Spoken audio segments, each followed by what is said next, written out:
So one of my silly little habits I have is I keep logs of all the Kung Fu classes I've taken and then of all the Kung Fu classes I teach.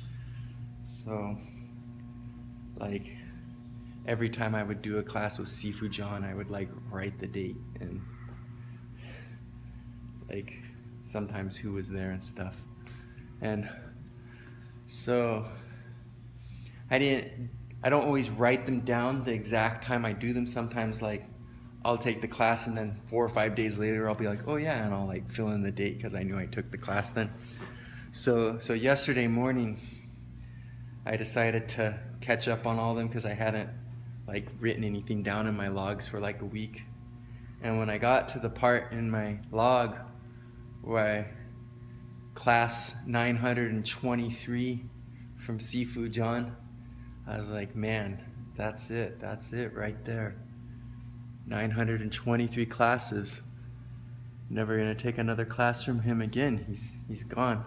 So kind of made me sad. You know, it's crazy when you spend that much time with somebody, like, and then they're just gone. It's weird how life works.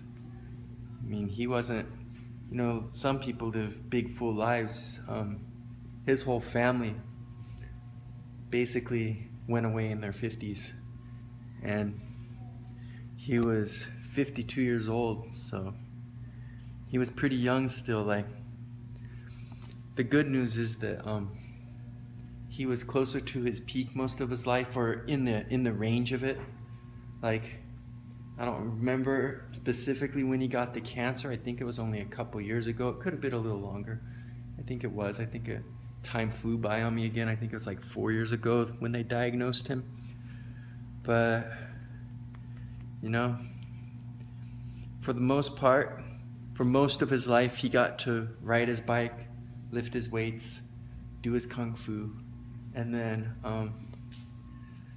here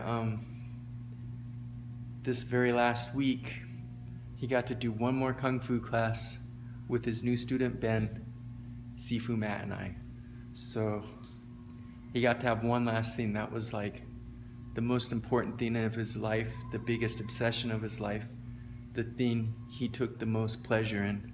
So I'm glad he got to do that one more time, just a couple days before he just quietly kept sleeping. So I'm definitely gonna miss him.